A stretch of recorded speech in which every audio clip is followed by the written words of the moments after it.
Hey everyone, today I'll be completing Obscurity from HackTheBox. This is a medium Linux box created by Clubby789 and really tests your Python skills. We start off by finding a web server and a hint to find the source code in the secret development directory.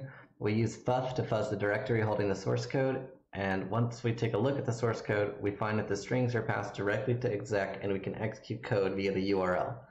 This allows us to gain a shell on the box's www data. We look at the files in Robert's home directory, and after understanding the Python code, we are able to steal Robert's password. Once we are on the box's Robert, we escalate to root by exploiting the sudo command that he can run. Let's get started.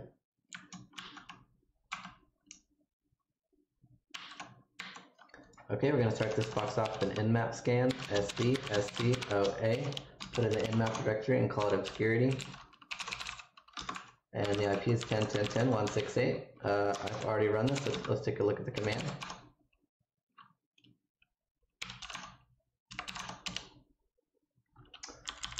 "22 is open, 80 is closed, 8080 is open, HTTP proxy, bad HTTP server.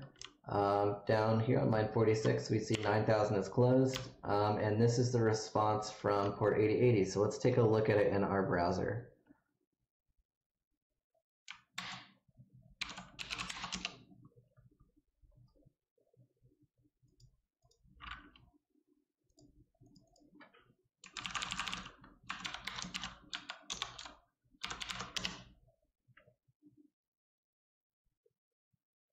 "168. Did I say 186 earlier? It's definitely 168. And on the home page, we see security through Obscurity. Our software, a custom written web server, unbreakable encryption algorithm, a more secure replacement to SSH, and development message to the server devs. The current source code for the web server and super secure is super secure server.py in the secret development directory. This tells us that we're going to need to fuzz the secret directory, and we're going to use fuff for that. Fuff is a Go implementation of wfuzz, and I like it because it's really fast and it's easy to use. So the way it works is you pass it a word list, and it goes through each one of those word lists and replaces in the URL or whatever you're using as whatever you need to fuzz. It replaces fuzz in all caps with the item out of that word list. MC checks for all response codes. The default should be fine for us, so let's go ahead and run this.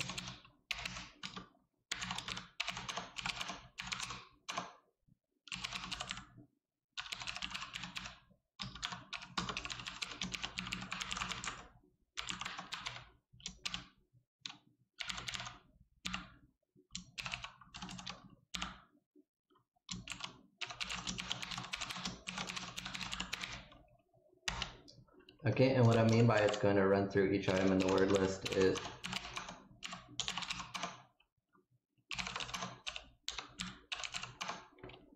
I'm not going to cap that whole file. Just look at the head. Okay, so it would take exclamation point and then it would put it in where fuzz is. It would check the response code. It would go to this next one. It would put it where fuzz is. It would check the response code, etc., all the way down the list.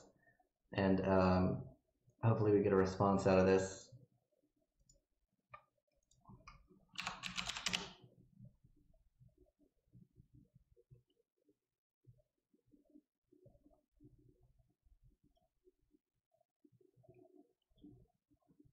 Okay, right around 45 seconds we see develop. Let's take a look at it in our browser.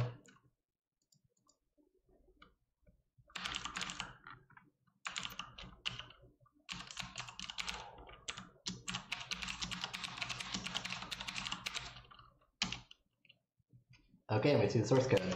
Let's grab it.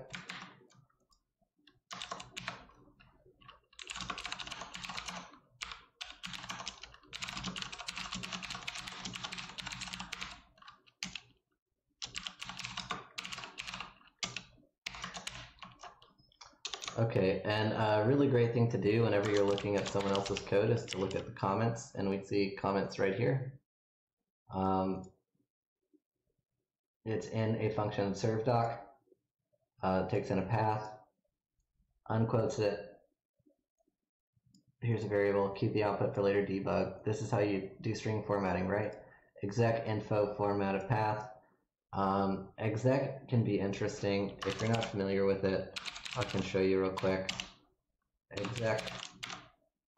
Okay, let's say A equals 1, B equals 2, and print A plus B, right? 3. Now, if I made a string, let's say the string is A equals 1, B equals 2, print A plus B, and that's my string, and then I exec S, it executes that. So you might have an idea as to why this could be bad, especially because of how it's passing info to it. So let's take a look at exactly how this works. I'm going to write a small function that kind of implements a part of this. So import URL.parse, and we're going to call this exec dot, and it's going to take in path, right? And we are going to print path before path, print path after. Oh, wait. We need to do what it's doing to the path first.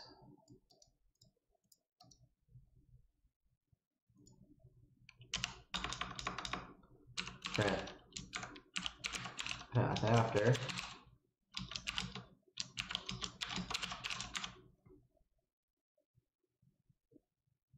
Okay. And this is info. So set info.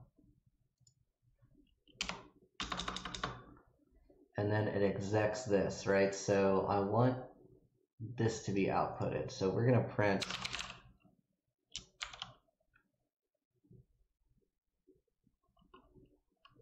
to be executed, space, there, plus this, right? And then we're actually going to try to execute it. Sec info. And that's our little function. So if we passed it what we had earlier as A, so if we exec doc of A, what happens?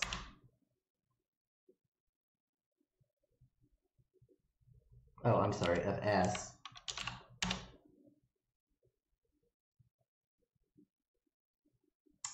We see to be executed, right? Document, open quote, document, space, all of this stuff, and then close quote. So if we were to modify this function and print output, it just executed this exactly, right? So if I copied this and this is what it executed, then we can just, that's what output equals. It just set output equal to that. So if we wanted to actually execute this code, we would need to break this into two statements somehow. And we can, because there's an open quote in the info string, right? It opens the quote here and then closes it after. So if we were to do something like S equals print hello, like that,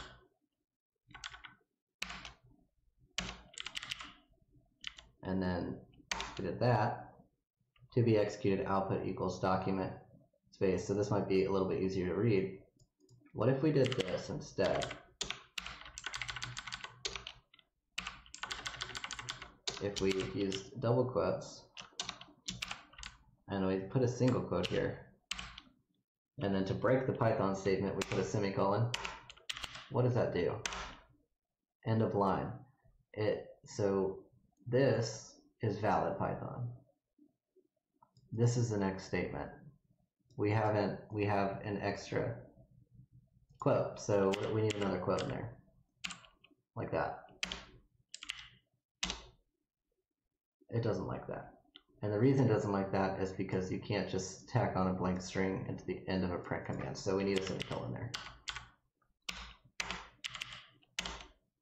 And look, we immediately see hello. So that's getting executed. So what we can do is we can kind of take our nasty string here and we can replace this with code that we want to be executed. Right, which is going to be Python reverse shell.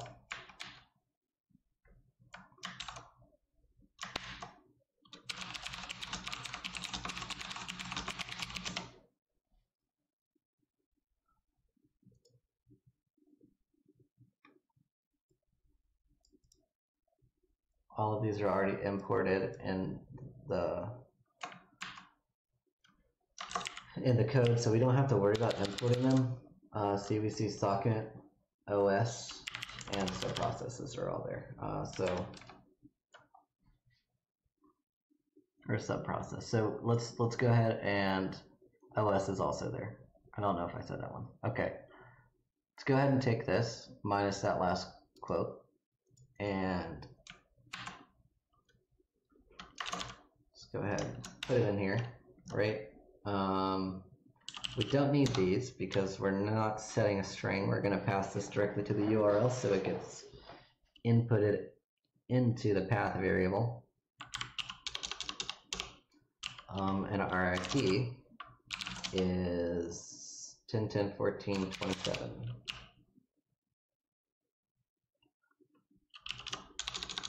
And 10.14.27. So let's copy that.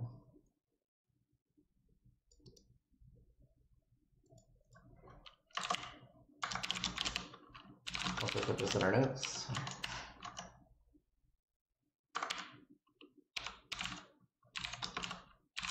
Call it nasty string.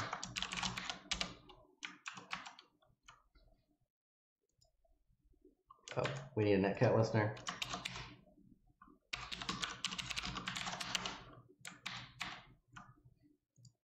Okay, and we want to pass that right here. I put 2 semicolons at the end. Should be okay. That's not okay, it doesn't like it.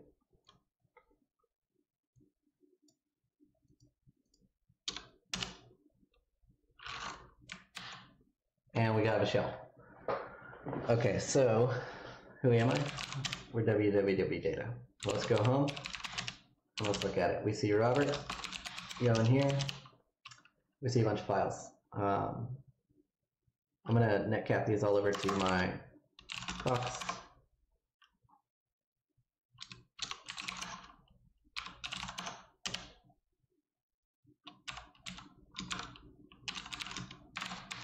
One, two, three, five. And we'll start with, I guess we start with check.text. Okay, so netcat 10, 10, 14, 27, 1, 2, 3, 5. Copy this, make it go faster. Check.text. Done. 25 sum. Check.text. EFE. 95 sum. Check.text. EFE. So we're good to go. This method works. So, oh, it doesn't like that. Why?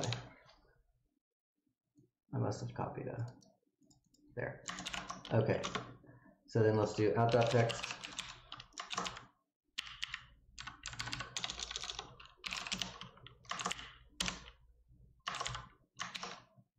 Okay. Then we're going to do password reminder.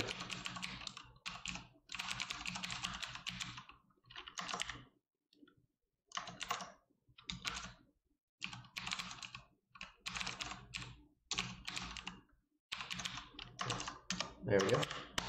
Password reminder, it's done. Super secure crypt.py.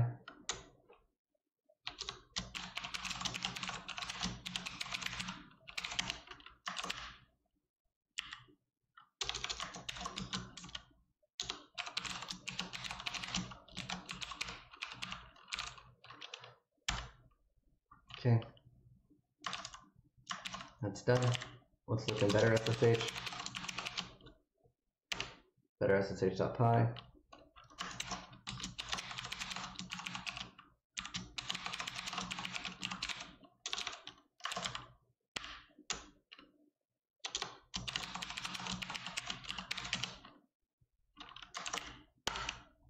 Cool.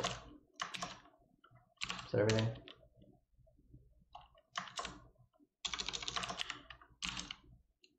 Yeah, I think so. Okay. So I just want to get rid of this because it looks terrible. There we go. Okay.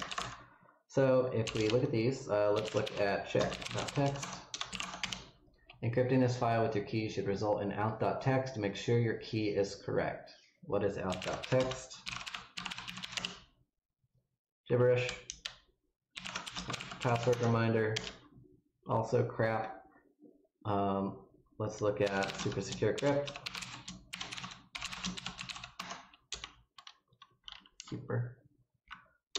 Super secure crypt. Okay, we see two functions. They look the exact same. One is encrypt and one is decrypt.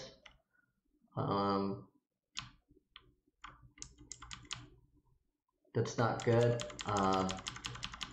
because it makes me think that with 3 of the 4 pieces of the puzzle, you can kind of rotate them and figure out the missing piece. And what I mean by that is, so let's look at how this is run.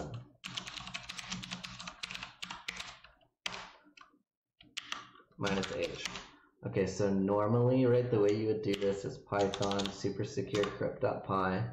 You give it an in file, which we would have given it check.text, right? Because encrypting that with our key that we're missing would make out.text, right? That is, that's what the check.text says. However, we are missing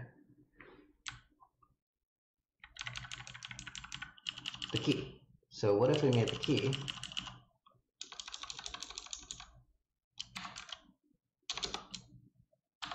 check.text,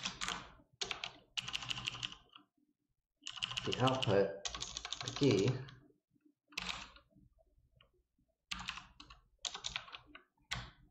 that we're missing, but that's what we want, right? And we're going to decrypt this, and the in file is actually going to be the out file. So it's taking in the in file, it's reverse encrypting it, I guess you could say, with the contents of check.text and outputting that to the key. There's an error. Expected, oh, oof, minus k, expected 1 argument. Oh, well, that's because that it should be cat. Check.text. Unrecognized arguments. This. Okay. It doesn't like that. It doesn't like that at all. Encrypting this file. Yeah, okay. Because of the word encrypting, I guess. All right. No, you know what? This could be a string, and it should be fine. There we go. There we go. Okay, so now we have the key, and the key is Alex Androvich. Okay.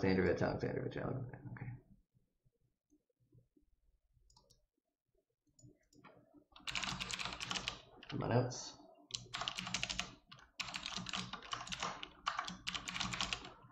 So let's do the same thing that we just did, and except that we're actually going to decrypt now that we have the key. We're going to do the input file as that password reminder.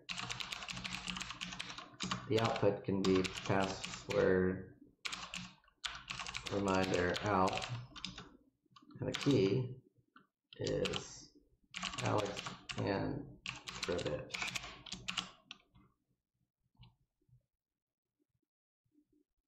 I do that right? Yeah. So then let's look at password reminder out. And we have sec through obs ftw.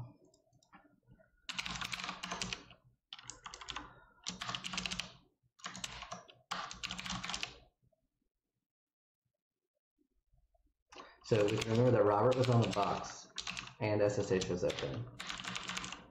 So let's try and SSH in as Robert with his password reminder that we've now decrypted with their super secure, better than SSH, or better than well, I can't say better than SSH. We haven't looked at the SSH file yet, but they're super secure server stuff. Okay, now that we're SSH'd onto the box as Robert, let's go ahead and begin enumeration. We can see that he can run a sudo command. He can run a Python script as root. There's two ways to probably approach this. The first one is to look at betterssh.py and see if there's a way we can escape to root. The second and simpler route is the one I'm going to approach today, and that is going to be path permissions. And because Robert is the owner of his home directory and betterssh is owned by root underneath it, he has write capabilities over that, and I can demonstrate that to you quickly. I have a user called K on this box, and if we switch over to K and we go home, let's make a directory called Obscure. Now in Obscure, we can make directory 1, make directory 2, and let's look at the permissions. They're both owned by K. Read, write, execute, read, execute, read, execute.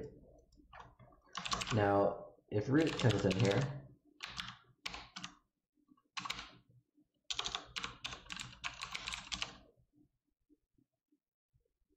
obscure, not obscurity, and he makes directory 3, we can see that root owns those. Read, write, execute by root, read, execute by root, and read, execute by other. So why is this successful? Move 3 to 4. Can we do it? We can. We don't get a permissions error, and it's still owned by root. However, if root were to take control of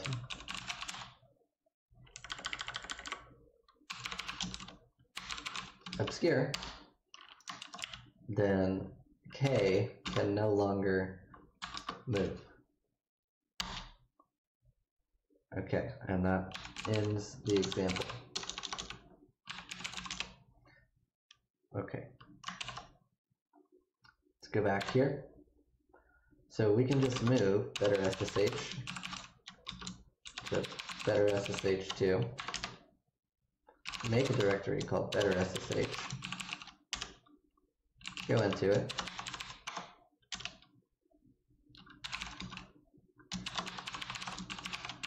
and make the file that we can run the sudo command for. So we're going to go back here. We're just going to copy this reverse shell.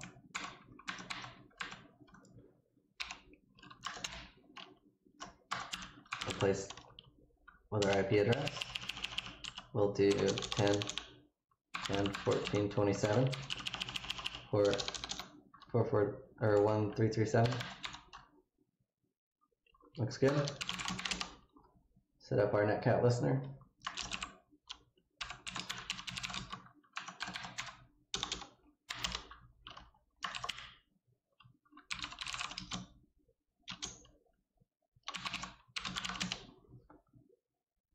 run our sudo command. And we get connect back. So who am I? ID, hostname. We are root, UID 0 on Obscure. And we can look at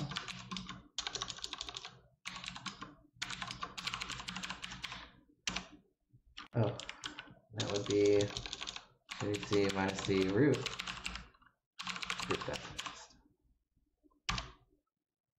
Okay, and that about wraps it up for this box. I hope you guys learned something, and I'll catch you next time. Thanks.